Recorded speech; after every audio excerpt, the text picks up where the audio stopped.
مولانا جلال الدین رومی کا درجہ مسلمانوں میں بہت اونچا ہے۔ تقریباً 26,000 اشعار پر مشتمل ان کی مثنوی مانوی مسلمانوں کے درمیان تقدس کی حد تک مقبول ہے۔ یہ مثنوی صدیوں تک ایک رہنما کی کتاب کی حیثیت سے علماء کے درمیان پڑھی جاتی رہی ہے۔ 1258 میں تتریوں نے بغداد کو تباہ کیا اور عباسی سلطنت کا خاتمہ کر دیا۔ انہوں نے مسلم دنیا پر اپنی ظالمانہ حکومت قائم کر دی۔ اس وقت مولانا روم کی عمر تقریباً 50 سال تھی۔ انہوں نے اپنی مثنوی کے ذریعے مسلمانوں کو روحانی اور اخلاقی سبق دیا اور انہیں اوپر اٹھانے کی کوشش کی۔ اسی کے ساتھ انہوں نے وقت کے مسائل میں بھی مسلمانوں کو رہنمائی دی۔ انہوں نے اپنی فارسی مثنوی میں حکایت اور تمثیل کی زبان میں مسلمانوں کو بتایا کہ ان حالات میں مسلمانوں کو کیا کرنا چاہیے اور کیا نہیں کرنا چاہیے۔ اس سلسلے میں ایک سبق اموز کہانی شیر اور خرگوش کی کہانی ہے جو مثنوی کے دفتر اول میں تفصیل کے ساتھ بیان ہوئی ہے۔ اس کہانی کا خلاصہ یہ ہے: جنگل میں ایک شیر تھا، وہ ہر روز اپنی بھوک مٹانے کے لیے جانوروں پر حملہ کرتا تھا۔ اس کے نتیجے میں تمام جانور مستقل طور پر دہشت اور خوف میں پڑے رہتے تھے۔ آخر انہوں نے اس کا ایک حل نکالا۔ انہوں نے شیر سے بات کر کے اس پر راضی کیا کہ وہ ان پر حملہ نہ کرے، وہ خود اپنی طرف سے ہر روز ایک جانور اس کے پاس بھیج دیا کریں گے۔ اس تجویز پر عمل ہونے لگا۔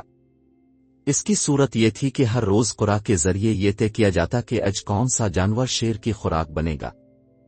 جس جانور کے نام قرا نکلتا اس کو شیر کے پاس بھیج دیا جاتا۔ اس طرح تمام جانور امن کے ساتھ جنگل میں رہنے لگے۔ آخرکار قرا ایک خرگوش کے نام نکلا۔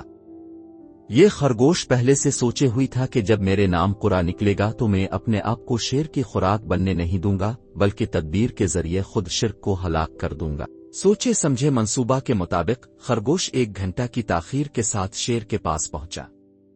شیر بہت بھوکا تھا، وہ تاخیر کی بنا پر اس کے اوپر بگڑ گیا۔ نیز صرف ایک چھوٹا خرگوش دیکھ کر اس کو اور بھی زیادہ غصہ آیا۔ خرگوش نے نرمی اور لجاجت سے کہا کہ جناب، بات یہ ہے کہ اب کی سلطنت میں ایک اور شیر اگا ہے۔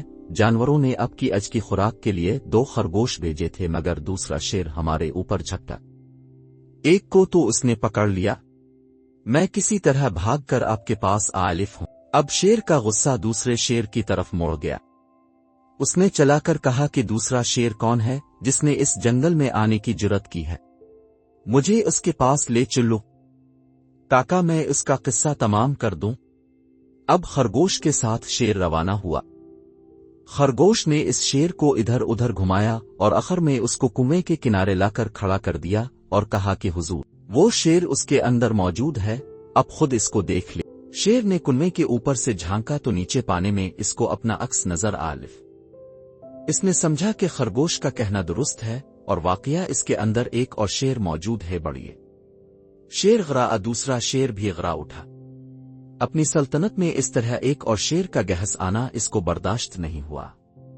وہ چلنگ لگا کر مفروضہ شیر کے اوپر کھود پڑا اور پھر کنویں میں پڑا مر گیا۔ اس طرح ایک خرگوش نے تدبیر کی طاقت سے شیر جیسے دشمن کا خاتمہ کر دیا۔ مولانا روم آخر میں کہتے ہیں کہ اس کی تدبیر کا جال گویا شیر کا پھندا تھا۔ کس عجیب تھا وہ خرگوش جو ایک شیر کو اچک لے گیا۔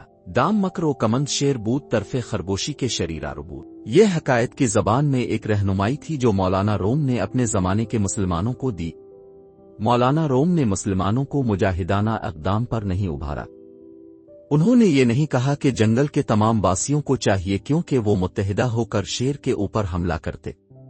اگر انہوں نے شیر کو مار ڈالا تو وہ غازی کا لقب پائیں گے، اور اگر شیر کو مارنے میں کامیاب ہو گیا تب بھی کوئی نقصان نہیں، کیونکہ ایسی صورت میں وہ سب کے سب شہید قرار دیے جائیں گے، اور جس کو شہادت کا درجہ ملے اس کو بہت بڑا درجہ مل گیا۔ مولانا روم نے اس کے برعکس مسلمانوں کو حکیمانہ تدبیر کی طرف رہنمائی دی۔